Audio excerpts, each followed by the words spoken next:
Okay, so now that I got the entire script finished, now it's time to do the recording.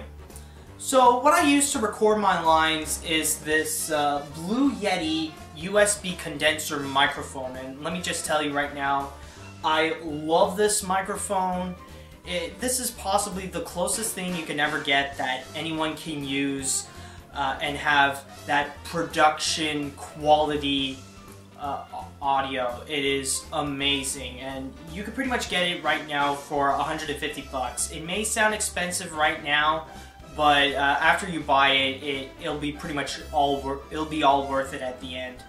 And as for the software that I use Adobe Sound Booth, which can be best described as a more advanced version of Audacity, in a way that it's like Audacity, but I have more.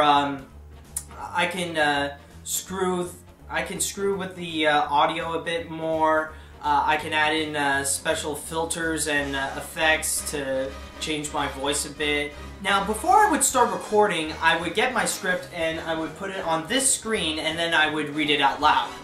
I'm not recording or anything during that time. It's just a practice, just so I could get the right pronunciations right, the way I would say the phrase, and all that stuff, just to get it all clear.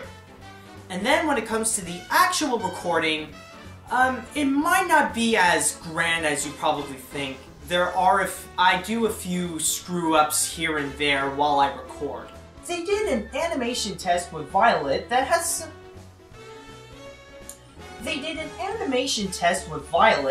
some audio of Sarah's segment from The American Life, so they can convince her to do it.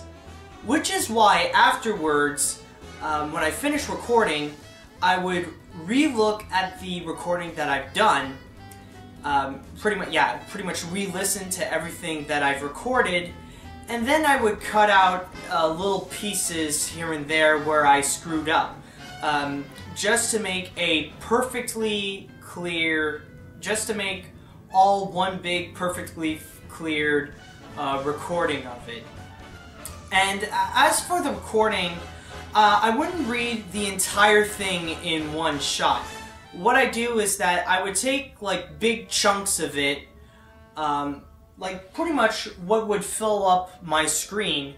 As for the length, again, it all depends on the length of the subject, like how big the text would be on either the movie or the subject that I would talk about.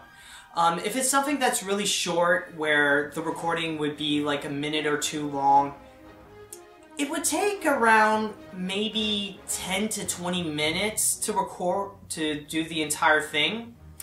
But when it's something that's big, like The Incredibles, then the time length can go either from 30 minutes to an hour. So, as you probably guessed, this is the shortest process to do. Like, I could do it in just like this. Normally, I would be finished with this part and I would join you guys later, but since it is The Incredibles, I decided to add in something a little extra for it, which is do an impression of Edna Mode. So pretty much I'll be talking to you guys about how I would prepare myself to do character impersonations. So what I pretty much do is that I would start by listening to a few clips of the movie that would feature the character that I want to impersonate. And then I would record myself as the character, like just repeat one of the lines that the character said, and then I would try to compare it by the two, just to know if there's any adjustments that I have to do with my own voice. Well, where the heck am I gonna get a new You suit? can't! It's impossible! I'm far too busy, so ask me now before I again become sick. You can't, darling. It's impossible. So then ask me now before I can become sick. If it's if the pitch is a little too low or a little too high, or like make those little adjustments, or make it like make it sound raspier or more clearer, or stuff like that. And the rest, well, is pretty much the rest can go by itself. Like, once I know I'm ready to do the voice, then I go immediately to the recording. The texture, the stitching, and all the different fabric that goes through earth, wind, water, and fire are all incorporated here.